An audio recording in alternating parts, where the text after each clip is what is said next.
revival, the phenomenon in which our main character, Satoru Fujinuma, goes back in time to prevent incidents from occurring. In the last episode, his mom had been brutally offed by this mysterious person who had framed the scene to make it look like Satoru was the one who did it. Satoru had never expected or even wished for a revival to occur, but while he ran for the police out of panic, Satoru wishes for one more chance, one opportunity to make things right.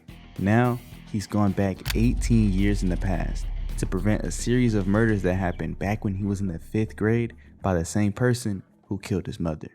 Satoru walks into class, still extremely surprised at the fact that this is actually happening. The date's February 15th, 1988. As the teacher walks in, he tells him to take a seat, but it's been 18 years. He don't even remember where he's supposed to sit at. After walking up to the wrong seat the first time, he sits down at the only other empty seat and the teacher starts taking attendance. He can barely believe the situation he's found himself in. He's in so much shock that he doesn't even realize why he's here or what he's supposed to do. After getting lost in thought, he stands up, with almost everybody already being gone for lunch. His homie's still sitting there reading a book and asks him what's up, what's wrong. He says he got a headache and is gonna go to the nurse's office, but his boy notices that he's bringing his bag with him.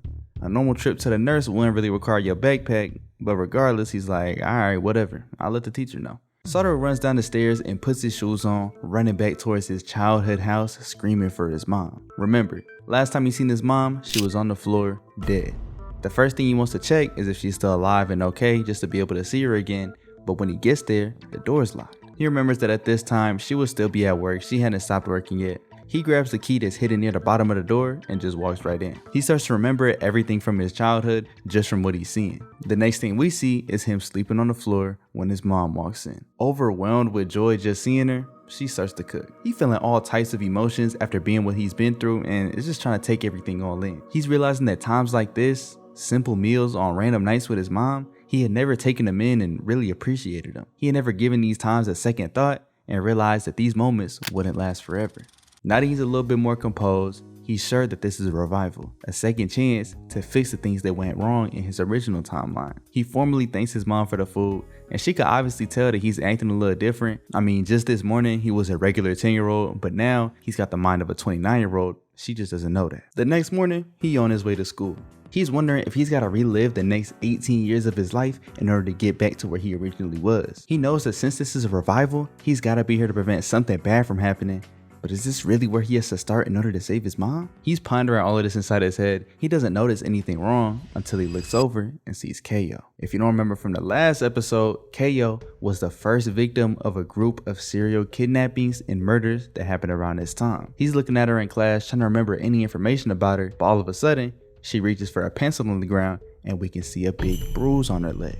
During a break, Satoru and his friends are all just chilling when we get some introduction on who they actually are. We got Osamu, Hiro, Kazu, Satoru himself, and Kenya. Even back then, Satoru had always thought that Kenya was particularly smart for his age, and now looking back at it, he still feels the same way. He's just even more sure about it. Out of nowhere, Kenya asks Satoru if he's got a crush on Kaio. This catches him off guard, and Kenya's saying he's just assuming so because he was staring at her all day throughout class. But he also remembers that he was looking at her outside the school this morning too. Kazu's standing right up like, damn bro, why you ain't tell us earlier? He automatically takes on the responsibility of setting him up with Kaio. And honestly, he real for that. Cause next thing we see, Kaio and Satoru are standing there by themselves. Real quick, I know it's been a minute. I just been out doing stuff, whatever. If y'all want updates, follow me on Instagram. Y'all can DM me. I respond to everybody. Unless you talking crazy. Some people be talking crazy. y'all be bold. And finally, why am I just now seeing this, bro? 25% of y'all are not subscribed. Wait. 25% of y'all are subscribed. The rest of y'all aren't. like, stop playing, bro. Subscribe. We hitting 50K. We hitting 100K. We hitting 100 mil.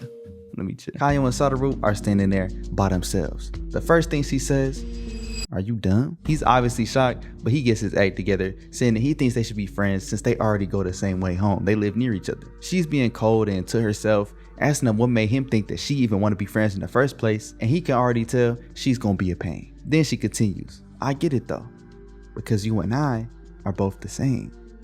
We're both fakes." Satoru's trying to figure out what she meant by that, but she continues, saying that she saw him running home screaming out for his mom and asked him if his mom really means that much to him. He agrees and she's like, okay. Starting to leave and walk home already. He's like, hold up, I'm trying to be friends with you. So she stops. Be friends with me? Then I got a question. Would you kill somebody for me? He don't even know how to react. I mean, I wouldn't either. He's thinking of her funeral and the younger version of himself wishing he could have saved her. He's realizing that Kaio is already in a terrible situation even before she was killed. He's thinking that maybe if he could save her, then it'll be enough to change his future timeline as we see somebody sitting, watching them from afar. The next day at school, he's thinking about her words, "You're a fake, just like me." Obviously, there's no way that she recognizes that he's going back in time and is mentally the 29-year-old version of Satoru. But back in the day, when he actually was 10 years old, he said he would do whatever it took to fit in and make it seem like he was liked by others. So she must have seen through that. And with her saying "just like me" means that she's trying to do the same. The gang's asking him how it went with Kaio. He explains that they just talked for a little bit, and being the kids that they are, they're all excited. Like, if you talk to her, then you got a chance with her. Y'all could really do something. Satoru was getting annoyed because he got to deal with a bunch of kids almost 20 years younger than him. But Kenya, being the mature one, once again, says that everybody gotta calm down, since they might ruin it for Satoru if they rush him and try and make him go too fast. On their way out, Big O, Osamu, asks Satoru where his gloves is at, since he just got a fancy new pair not too long ago and he's not wearing them now. Satoru obviously doesn't remember where he put them, but Big O like, "You probably left them at the hideout." Satoru's like, "Well, let's stop at the hideout on the way home then." But everybody stops and stares at him, because just a few days ago, they all agreed to not go to the hideout when it's snowy out because it'll leave footprints, people will be able to find it. Nervously, Satoru's like, yeah, I forgot." But now, Kenya's looking at him real suspiciously. They might not be able to recognize it, but Kenya, at least out of everybody, realizes that something's going on. When everybody's headed home, Satoru stops Kenya and thanks him for earlier getting everybody off of his back. Kenya's like, "Yeah, it's no problem," and says that for some reason, he feels like getting close to Kaio is really important to Satoru right now. And if he ever needs to talk to him or any of them, he can. He knows everybody will be willing to help. Satoru, even at his grown age, is shocked at Kenya's perceptiveness, but thanks him anyways, saying that he'll come to them if he ever needs any support. And finally, before heading off, Kenya tells Satoru that he should really read the student anthology sometime, saying that it's quote-unquote pretty interesting. Satoru goes home and starts looking for Kaio's section, because he realizes that's probably what Kenya was referring to. Her story from the school anthology was named "The Town with Only Me Erased," and it reads as so. "When I grow older, old enough to go wherever I want by myself, I want to go to a faraway country. I want to go to a faraway island. An island with nobody around. I want to go to an island with no sorrow or suffering. An island without adults, children, classmates, teachers, or mom. On that island, I'll climb a tree whenever I want, swim in the ocean whenever I want, and go to sleep whenever I want. On that island, I'll think about the town from which only I've been erased. Kids will go to school, as always. Adults will go to work, as always. And mom will have dinner, as always. When I think about the town from which I've been erased, I feel lighthearted. I want to go far, far away."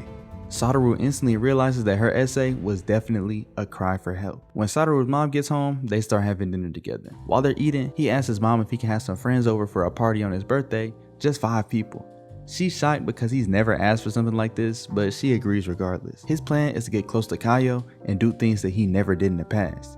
Doing so should be enough to prevent her death and change the future enough to prevent all of the accidents that occurred to him in his current timeline. Hopefully, he'll be able to save his mom's life.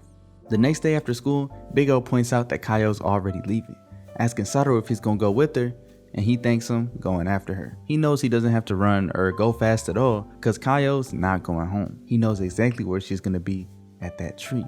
He suspects that the bruises are from abuse at home from her mother, so she stays at the park as late as she can and then she'll go home right before bed. Back when he was younger, he had thought Kaio was just a little bit weird, but now he can see and understand what's actually going on. He walks up to her and she asks him why he's here. He responds saying that he wanted to be friends with her, but he can't kill nobody for it. She's like, "Obviously I was just kidding. Why would I ask you that?" Then she brings up what she meant when she called Satoru a fake. She says she can tell that he's pretending to smile, pretending to care about people, saying that it's hard to see the real him. He agrees, saying that he does want friends. He wants to be liked by people, and when he started trying to like other people back, things just got easier. She responds saying that as long as you pretend to be something, eventually it'll become a part of you. Which in itself is not actually too far from the truth. It's the fake it till you make it type of mindset, she's not wrong. Satoru recognizes that she's putting on the act of not caring and not being bothered by what's going on at home, but he knows it's impossible for a child so young to bear everything that she's going through without a care. He hands her an invitation to his birthday party, asking her to come. She asks if he's sure, since there'll probably be a lot of people there, but Satoru is like, I don't know if it's gonna be a lot of people there, since you're the first one I decided to invite. You could tell she's never experienced somebody putting this type of effort into a friendship, so it's all completely new to her. He tells her it's on March 2nd, as she agrees to come. She points out that Satoru's been a little bit easier to talk to recently, as he says it's because he decided not to lie to her as she goes home. He realizes that it was here 18 years ago where he had last seen Kayo. Back then, her body was only found after the season had shifted and all the snow had melted. He's decided that he won't let Kayo be alone. He's set on the fact that if he saves her, he can change the future. With a bit of remembering the old news that he was looking at in the last video, he realized that Kayo hadn't turned 11 years old yet when she went missing. The old newspaper that he was looking at was from March, and he had also known that Kayo's birthday was sometime in March, so the day she went missing was sometime between March 1st and her birthday. He has to figure out when her birthday is so he can know how much time he has to save her. The next day at school, the boys are all competing in pairs against each other in ice hockey races. Hamada is supposed to be the fastest of them all. He's a starter on the ice hockey team that had won the national championship just this year before, and of course, Satoru's matched up against him. All the girls are cheering for Hamada since he's the clear favorite to win, as they make fun of Kayo, telling her to root Satoru on because they got a little thing going on. She asks him if he thinks he could win, and he says he'll try his best. The two get ready to start, and Satoru's locked in, but Hamada's not really taking it seriously. When they start, Satoru starts out ahead, and Hamada wasn't expecting him to be that quick. His boys is cheering him on, and the girls are saying that he probably jumped the gun and started early, but Kayo's just sitting there impressed. As they're racing, Satoru's wondering to himself if there's any significance in him winning, if he should win, he should lose, or anything else in order to affect the outcome of this timeline. He remembers that back in the day, he had raced Hamada in this same fashion. He thinks of Hamada and how he trains hard, practices every day, so he thinks that he should be the one to win. At the last second, Satoru slows down and Hamada wins. All the girls are cheering, but Kayo's disappointed. Hamada walks up to him afterwards, grabbing him by his jacket, saying that he hates little dudes like him, and storms off. Like they both not the same age, they the same height, they the same size, but alright, you get what you're trying to say. That's when Satoru remembers he ended up making the same mistake that he made 18 years ago. Slowly, history's repeating itself. After school, Kayo starts to leave and Satoru ends up catching up to her talking about the race. He's like, I guess Hamada was too fast for me after all. She just ignores him and keeps on walking. He asks her when her birthday is, of course, in order to figure out when X day is, but she ignores him once again. He asks her what the problem is, and that's when she stops, saying that he promised that he wouldn't lie to her anymore. Satoru's shocked at the fact that she realized and apologizes, saying he felt like today should have been Hamada's day, and she's like, it's whatever. We're both fakes and liars. She walks off and Hiro ends up walking down the stairs. He asks Satoru to walk home with him since they boys, whatever, but Satoru runs off saying he forgot something, when he actually ended up running into the teacher's lounge. Here, he finds his teacher's student record, and slowly, he starts to open it when a hand lands on his shoulder. It's his teacher. He asks Fitz about Kayo, and Satoru says he just wants to know what her birthday was. Teach points out that they've been becoming friends recently, but Satoru says he hasn't had much luck.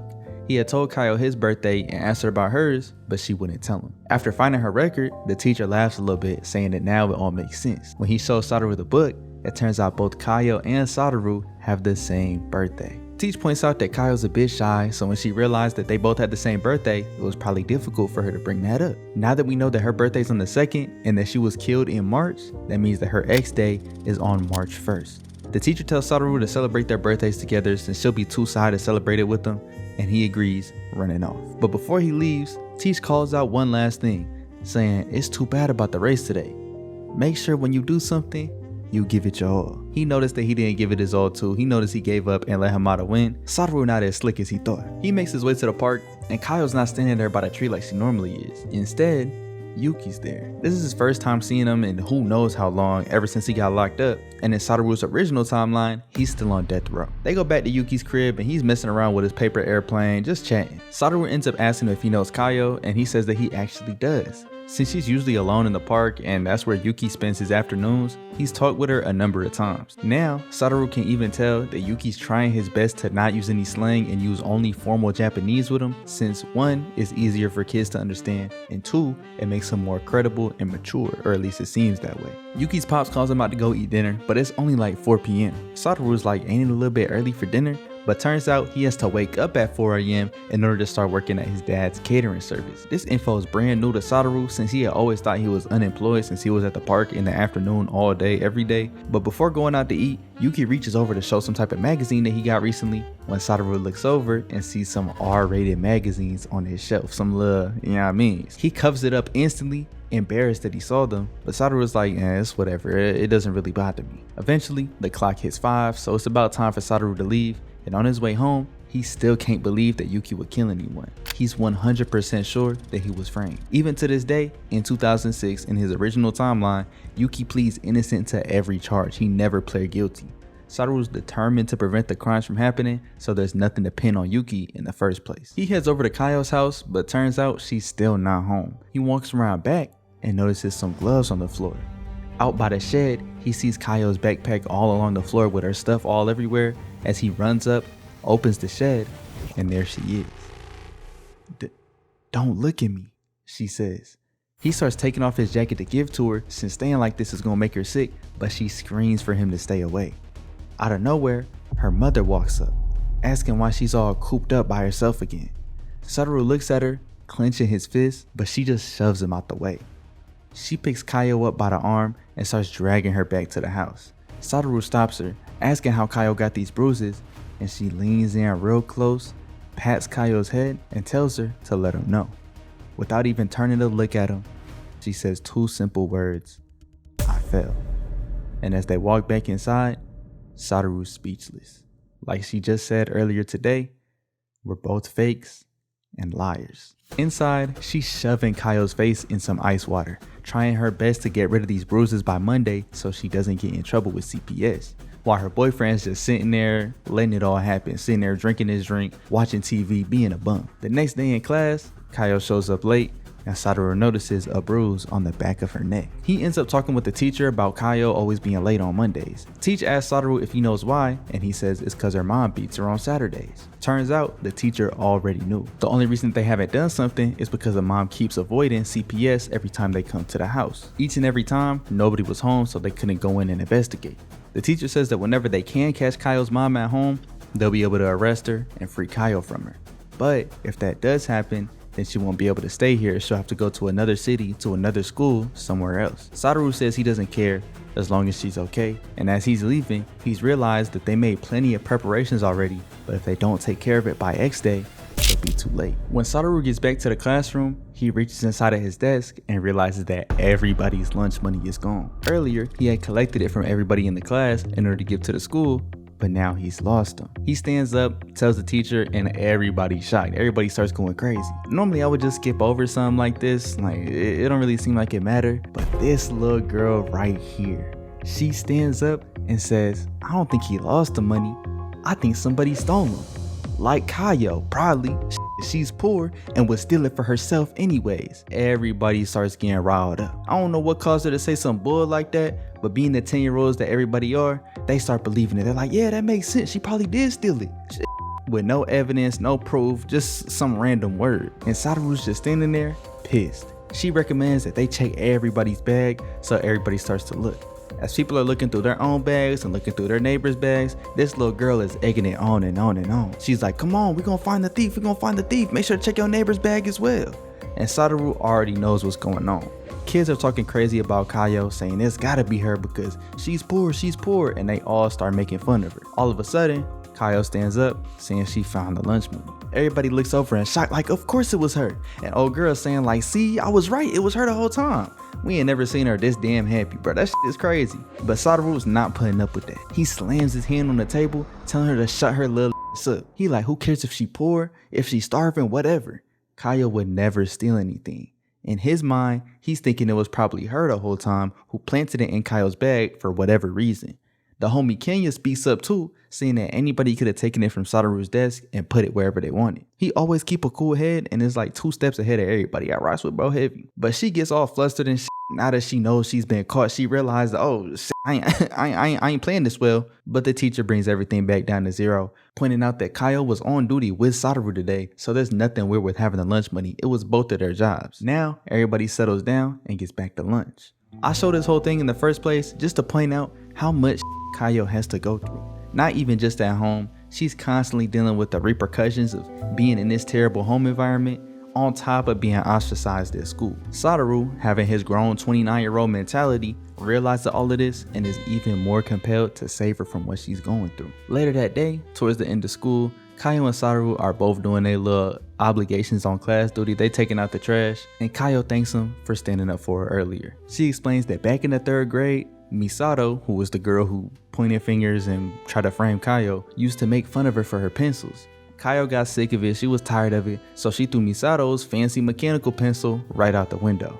And ever since then, she's hated her and had it out to make Kayo's life as shitty as possible. But Kayo don't really care too much because she said the feeling is mutual. She doesn't like her neither. Though there was this one time where Misato invited Kayo to a Christmas party.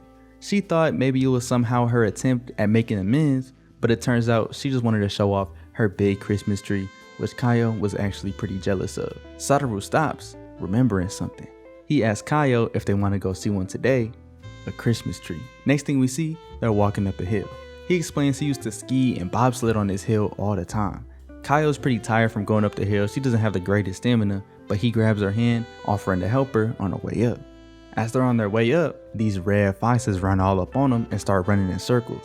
He points out that he used to see them from time to time, but in his head, he's thinking that 18 years ago, he saw these red foxes, he was alone. When he went to school the next day and told everybody about it, nobody believed him. But now, he's got this memory to share. As they continue walking, they finally reach their destination, where we get to see this tree, which Sadaru calls the Christmas tree, because of all the stars shining in between the branches.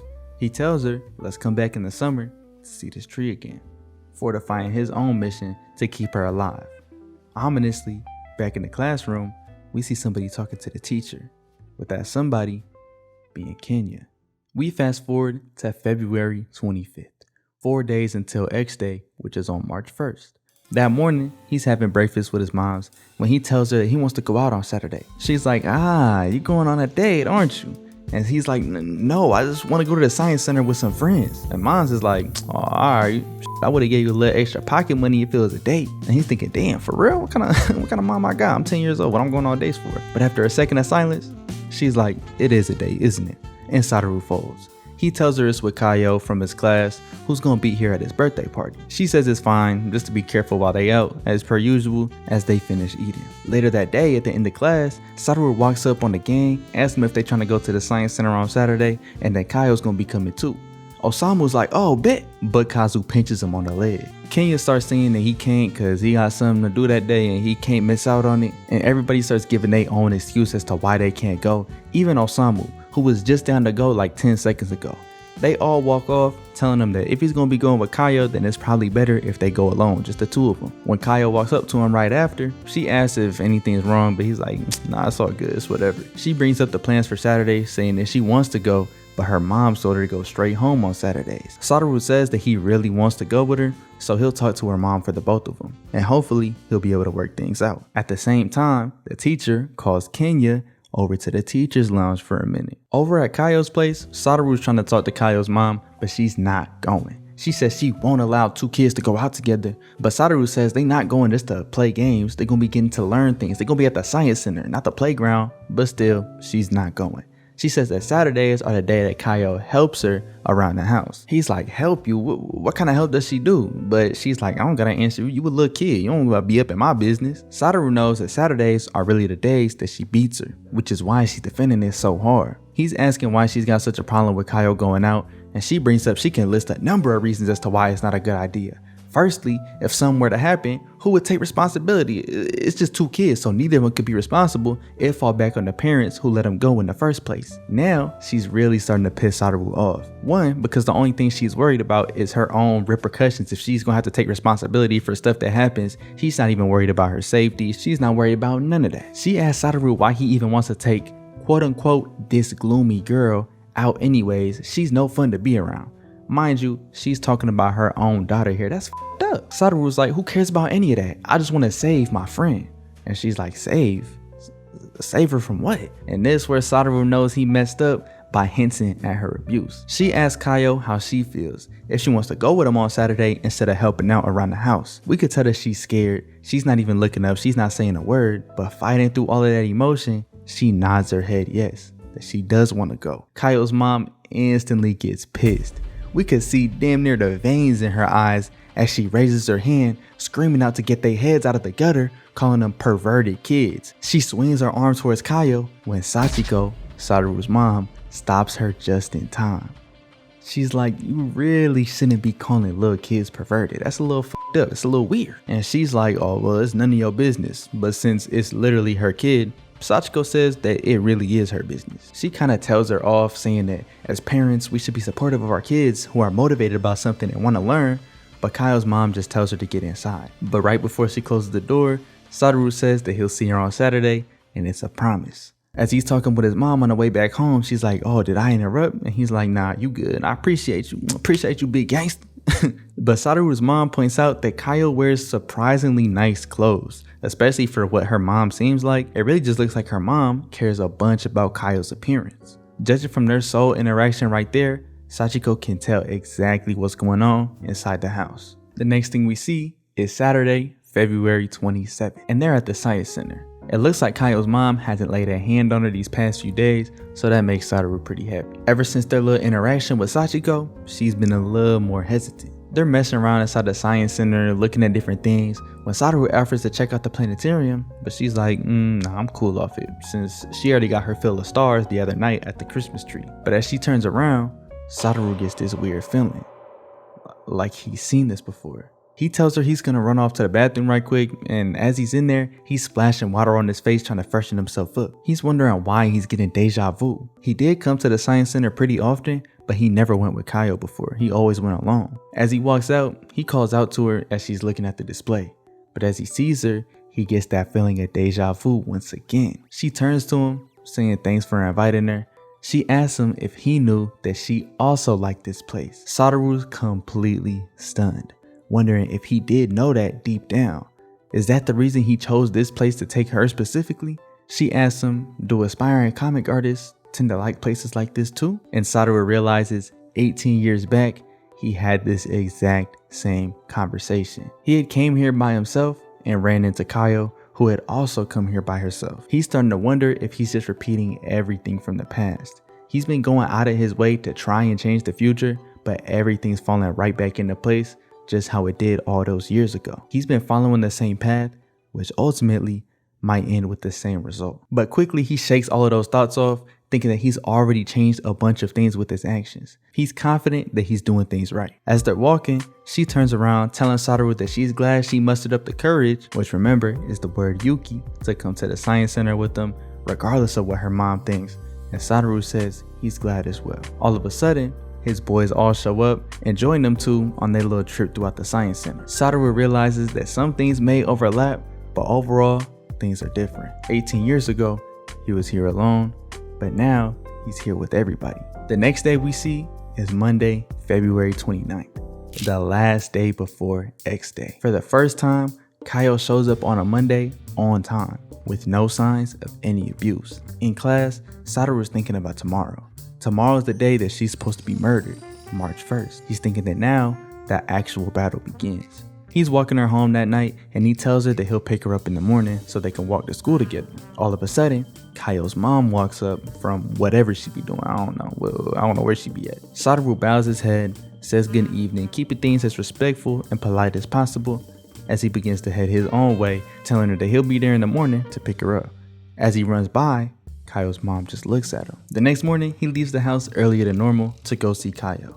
As he rings the doorbell, Kayo's mom is there. with Kyle right beside her. Today's the day where she's supposed to disappear, but he says things are different now. He grabs her hand and begins to head to school. Throughout school, the only thing he's thinking about are how circumstances are different now than they were 18 years ago. She was targeted because she was always alone and had no friends, but now they're always together and she's got good people around her. After school, Satoru asks her if she wants to go to the kids center, but she says she actually wants to go home early today. Satoru nudges her on like, come on, just come with me.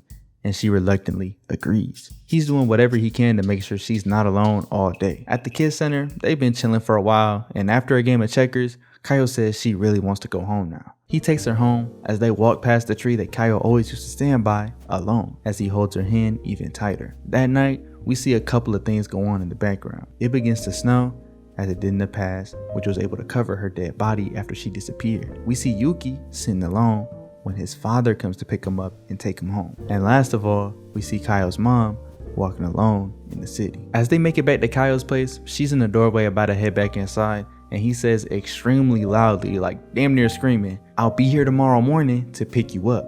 I'll see you tomorrow." He said it as loud as he could so that Kyle, her mother, and anybody else who might be listening nearby would know that she wouldn't be left alone. That night, Satoru couldn't even sleep. He was just staring at his clock as X Day's almost over. In the middle of the night, he gets up and heads out straight over to Kayo's house. As the clock passes 12, he feels a huge sense of relief.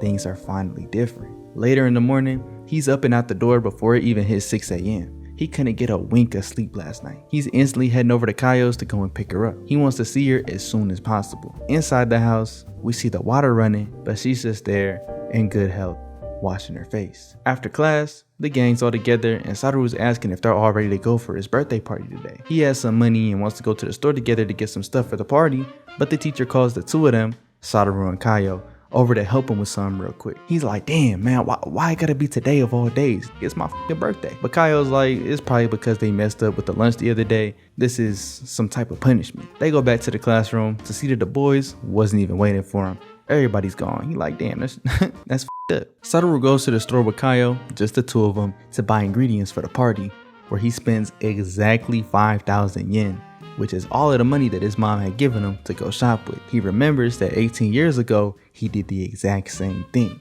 He was so excited about his birthday that he used up all of the money. He and his mom made a bunch of sandwiches, but they made them alone and ate them all by themselves. But this time, things are different. As they head inside, confetti poppers go off. They start going crazy as everybody's there waiting for the two of them to wish them both a happy birthday. Turns out the gang had planned this all in secret, mainly Kenya, which is why he was talking to the teacher, heading to the teacher's lounge, and is also the reason why the teacher gave Kayo and Satoru a little bit of extra work to do after school. He let them know that it was Kayo's birthday too, and Satoru's mom helped put everything together. But during the celebration, Kayo starts to get upset, apologizing to Satoru for not finishing his present on time. Turns out that she was working on something, which is why she wanted to go home so bad yesterday, but spending all that time with Satoru meant she couldn't finish. She starts tearing up, but he's like, it's all good, it's okay. You can give me the present tomorrow. Now, the real party starts, as they all start to make sandwiches together. Satoru points out how fun it was making them in a big group, and unlike 18 years ago, they finished every single sandwich in one day. Both Kayo and Satoru received a good amount of presents, and Satoru gave her a present personally, a pair of mittens, since he noticed that she didn't have any. After the party, Satoru walks her home, and he's freezing because he forgot his jacket. She gives him her scarf right before she heads inside, wrapping it around his neck, saying thank you for the day, and she's glad that they became friends along with everybody else. She says that she'll give him a present tomorrow. It's a promise. And he's like, okay, it's a promise. I'll see you tomorrow. As he walks home, that walk turns into a run, as he's just ecstatic at the fact that he was able to change history. He gets home, but everybody else is already gone. He just passes out from pure relief and exhaustion of the past 2 days, as he just slept like a log. But in the morning, turns out he overslept and is late to his class. As he runs in, the teacher's taking attendance, and he's like, oh, Satoru, you're here. You're not late. You're not absent. Let me go ahead and change it here. So that just makes it only Kayo today, huh? As Satoru's eyes spread wide open in disbelief. The day after their birthday, Kayo didn't show up to school. Matter of fact, she never came back to school. Their promise was never fulfilled. Once again, make sure y'all follow on the Instagram. Make sure y'all subscribe, but we really trying to hit 50K. And for the Patreon, y'all know what time it is. CEO of Poverty, Massive Chub, Tyler Ashley. I appreciate y'all. Make sure y'all stay safe, stay healthy. Love y'all. We out.